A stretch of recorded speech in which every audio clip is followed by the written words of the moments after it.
কেমন আছেন বন্ধুরা? দেখতে পাচ্ছেন সামনে আজকে একটা বাটার টোপ তৈরি করব। একদম নদীতেও আর পুকুরেও খুবই ভালো রেজাল্ট দেবে। এই যে দেখতে পাচ্ছেন এখানে আমাদের আটা আছে, এখানে আছে মুগচার, আর এখানে আছে আপনার মেথি, কাঁচা মেথি এটা, আর এখানে আছে ছাতু। আর এর সঙ্গে আমরা দেব ঘি, এই যে দেখতে পাচ্ছেন, আর দেব মিষ্টির গাদ একটু, এই যে, আর এখানে আছে এটা হলো আপনার মধু। তো এগুলো দিয়ে আজকে আমি একটা খুবই ভালো একটা আপনাদের ইটো তৈরি করা দেখাবো, বাটা মারা, যেটা মানে নদীতে আর পুকুরে খুবই ভালো রেজাল্ট দেয়। তো বন্ধুরা চলুন দেরি না করে শুরু করি। এই যে দেখুন বন্ধুরা, এখানে আমার ছাতু, আর এই যে মেথিটাকে আপনারা গুঁড়ো করে নেবেন। মেথিটা এটা আছে, মেথিটাকে শিলপাটায় বেটে, মানে পুরো একদম বাটতে হবে না, মোটামুটি। আমি আপনাদের গুঁড়ো করলে তো বুঝতে পারবেন না, যার জন্য আমি গোটাটাই দেখাচ্ছি। এটাকে কাঁচা অবস্থায় আপনারা বেটে নেবেন, বেটে তারপরে এটাকে ইউজ করতে হবে। তো বন্ধুরা, আর এখানে দেখেন মুগচার, এই মুগচারটা আমাদের এর সঙ্গে অ্যাড করতে হবে, ঠিক আছে বন্ধুরা? তো আর এই যে আটা, তো এগুলো সব দিয়ে, আর আমাদের ওই যে মিষ্টির গাঁটটা যে আছে, এটা দিয়ে আমাদের জিনিসটা তৈরি করব। তো চলুন বন্ধুরা, আপনারা অল্প অল্প করেও সারা দিনের জন্য বানাতে পারেন। আর যদি ভাবেন যে না একবারে আমরা বানিয়ে রাখবো, তাহলে একবারেও বানাতে পারেন। তো আমি দেখানোর জন্য জাস্ট এই কয়টা জিনিস নিয়েছি। তো বন্ধুরা শুরু করি, চলুন। এই যে দেখুন, আমি প্রথমে মুগচারটা দিয়ে আটাটা মেখে নিচ্ছি। এরপরে ছাতু দিতে হবে অল্প। আটা যদি 1 ভাগ দেন, আটার 4 ভাগের 1 ভাগ ছাতু দেবেন। আর এই যে মেথিটা এর সঙ্গে দিয়ে দেবেন। তো বন্ধুরা, এই মেথির খুবই একটা, কাঁচা মেথির খুবই ভালো সেন্ট হয়, যেটা আর কি আপনারা যদি বাটেন তাহলে বুঝতে পারবেন। এটা বাটা মারতে গেলে, স্পেশালি বাটার জন্য খুবই ভালো রেজাল্ট দেয়। তো বন্ধুরা এভাবে আপনারা মেখে নেবেন। আর তারপরে আমি দিয়ে দেবো এখন, এই যে দেখতে পাচ্ছেন ঘিটা আমি দিয়ে দিচ্ছি। বেশি না বন্ধুরা, আমি তো জাস্ট দেখাবো আপনাদের, যার জন্য এই যে অল্প ঘি দিয়ে দেবো, অল্প ঘি দিয়েছি। এবার এটাকে মেখে নিচ্ছি। বন্ধুরা পুকুরেও খুব ভালো রেজাল্ট দেয়, আর নদীতে এখন তো ঠান্ডাটা একটু কমে যাচ্ছে, যার জন্য আপনারা নদীতেও এখন হচ্ছে মাছ, শোনা যাচ্ছে। তো আপনারা এটা নদীতেও ভালো রেজাল্ট পাবেন, নদীতেও মারবেন, খুবই ভালো হবে। তো আমি এটা আটা দিয়ে দেখাচ্ছি, আপনারা চাইলে পাউরুটি দিয়েও বানাতে পারেন। পাউরুটিটা আগে একটুখানি মানে গুঁড়ো করে নেবেন, সেটা আপনারা জানেনই, গুঁড়ো করে নিয়ে যেভাবে আমি দিয়েছি। কিন্তু মেথিটা আপনারা কাঁচা দেবেন, মেথিটা খুবই। এখন এই যে আমি মিষ্টির গাঁটটা আমি দিয়ে দিচ্ছি, দেখেন এই পরিমাণ মাত্রে দিয়ে দেবেন আপনি। পরিমাণ মাপ দিয়ে দিলাম, মানে এখানে আমরা জল দেবো না, যেটা এখানে আমাদের জল একটুকু ইউজ হবে না।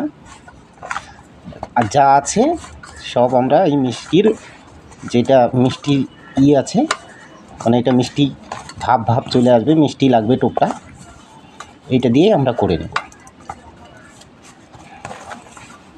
আপনারা জানেনই মিষ্টির গাঁটটা কীরকম হয়।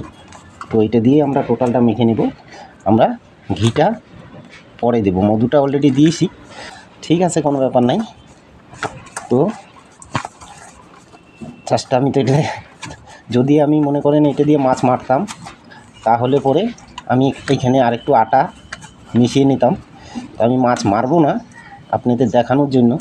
এটার খুবই সুন্দর রেজাল্ট বন্ধুরা, একদম 100-এ রেজাল্ট এটা। দেখুন বন্ধুরা, এত আঠালো ভাব হয়ে গেছে, আপনারা নদীতে এটা খুবই ভালো কাজ করবে। মানে আপনারা চিন্তা করতে পারবেন না, নদীতে, আমরা তো নদীতে জানেনই রানিং জল থাকে, সেখানে ছিপ ফেললে পরে সেইটা মানে টোপটা গলে পড়ে যায়। কিন্তু এইটা আপনার টোপ গলে পড়বে না, দেখতে পাচ্ছেন বন্ধুরা, এই দেখুন টোপ গলে পড়বে না, আর এত সফট হয়েছে দেখুন, এই যে। আর সবসময় আর একটা কথা বলছি, মেথিটা কিন্তু অবশ্যই আপনারা কাঁচা দেবেন, কাঁচা মেথিটাকে বেটে দেবেন, ভাজবেন না, কাঁচা মেথিটা দেবেন। মানে এখানে তো আমি গোটা দেখালাম আপনাদের, এরকম মোটামুটি একটা মেথি জানি 3 টুকরো 4 টুকরো হয়ে যায় এরকম, এইভাবে দেবেন।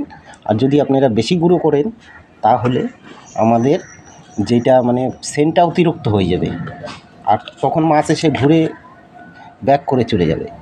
তো এখন আমরা এই যে দেখুন ঘি দিয়ে দিচ্ছি, হালকা দিয়ে দেবো, এই যে দিয়েছি। তো এখন আমরা এই ঘিটা দিয়ে মাখবো। এই যে দেখুন আমরা ঘিটা দিয়েছি, এবার আমরা ঘিটা দিয়ে এই যে মাখিয়ে নেব। দেখতে পাচ্ছেন বন্ধুরা, মানে এত সুন্দর টোপটা যে হয়েছে বন্ধুরা, আপনারা কল্পনা করতে পারবেন না, খুবই সুন্দর টোপটা হয়েছে। আর এইটা দিয়ে বাটা মারতে গেলে বাটা অবশ্যই আপনারা বাটা পাবেনই। আর পুকুর বেশি জলে, পুকুর পাড়ে তো আপনারা জানেনই, পুকুরে কোনো দিন বাটা মাছ বেশি দূরে খায় না, মোটামুটি সাইডেই আপনারা ফেলার চেষ্টা করবেন। তো দেখতে পাচ্ছেন বন্ধুরা, দেখুন খুবই সুন্দর টোপটা হয়েছে। এই যে দেখতে পাচ্ছেন, যদিও এটা রং একটু অন্যরকম রং হয়ে গেছে, কিন্তু রঙের কোনো ডিফেক্ট নাই, এই টোপের সেন্টেই খেয়ে ফেলবে। আর এইটা টোপের খুবই, এখানে মুখ চার দেওয়া আছে, মিষ্টি চার যাকে বলে, মিষ্টি চার দেওয়া আছে, তো ওইটার একটা সেন্ট আছে। তো খুবই ফেললে পরে আপনি রেজাল্ট খুবই ভালো পাবেন বন্ধুরা। তো বন্ধুরা, এই টোপটা দিয়ে মাছ ধরে কমেন্টে অবশ্যই জানাবেন যে আপনারা কীরকম মাছ পেলেন। আর মাছ ধরার জন্য যদি কোনো কিছু আপনাদের জানার থাকে তাহলে অবশ্যই কমেন্টে বলবেন, চেষ্টা করব আপনাদের জানানোর। তো ঠিক আছে বন্ধুরা, যদি ভিডিওটা ভালো লাগে অবশ্যই লাইক সাবস্ক্রাইব করুন, আর কমেন্টে অবশ্যই জানাবেন যে টোপটার রেজাল্টটা কীরকম পেলেন আপনারা।